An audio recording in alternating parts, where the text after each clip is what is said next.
এই দেশে আচ্ছা বলেন তো আপনার বুকে হাত দিয়ে কত পার্সেন্ট মানুষ সরকারি অফিস আদালতে গিয়ে ঘুষ ছাড়া কোনো টাকা পয়সা দেওয়া ছাড়া মাগনায় সরকারি সার্ভিস পান? কত পার্সেন্ট মানুষ পান আছেন বলেন, হাত উঠায় দেন। মানুষ না খেয়ে মরে, তারপরে তো মানুষের গম খেয়ে ফেলায়। ব্রিজ কালভার্ট বানাবে, রডের বদলে বাঁশ দিয়ে বসে থাকে। তাইলে এই যদি হয় মানুষের সাথে আচরণ, চিড়িয়াখানার বাঘের সাথে কি করে ওরা? আর বাঘে তার কইতেও পারে না তুই আমার গোশত মেরে খাইছস। ওই 20 কেজি গোশতে 10 কেজি আগেই যায় গিয়ে চিড়িয়াখানার বাইরেই, ভিতরে যা পাঠায় ওখান থেকে স্টাফ মিস্টাফ যা আছে ওরা গরুর মাংস কিছু আপনার বুনা করে খায়, আর ছাল পাকলা কিছু দেয় বাঘেরে খায়, ওই আর কি। তো এই খায়া খুয়ে সারাদিন চিত্তে শুয়েই থাকে। এরপরে এই বাঘরে যদি কেউ খোঁচা মারেন তাহলে দেখেন বাঘের তাকাইলে আপনার কলজে পানি শুকিয়ে যাবে।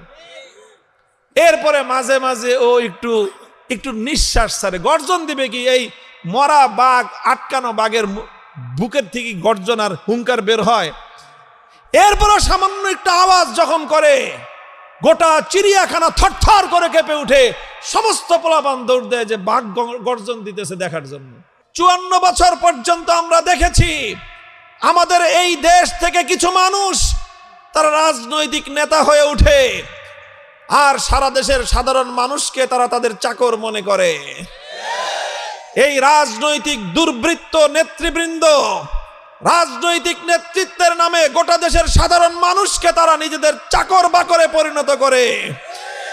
যেই আচরণ করত আমাদের সাথে ব্রিটিশের লাল বেনিয়ারা, যেই আচরণ করত আমাদের সাথে পশ্চিমবঙ্গের দাদাবাবুরা, যেই আচরণ করত আমাদের সাথে পশ্চিম পাকিস্তানের খান পাঠানরা, 54 বছর পর্যন্ত স্বাধীন বাংলার মাটিতে, এই মাটি থেকে জন্ম নেওয়া একদল স্বৈরাচারী জালিম অত্যাচারী শাসক বর্গ বাংলার 18 কোটি মানুষের সঙ্গে গাদ্দারি আর বিশ্বাসঘাতকতা করেছে।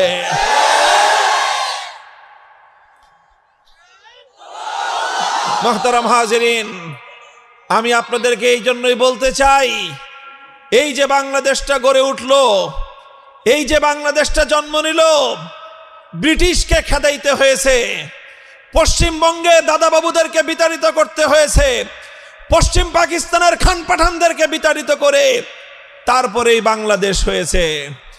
মনে রাখবেন, বাংলাদেশে যদি ইসলাম না থাকে, পশ্চিমবঙ্গ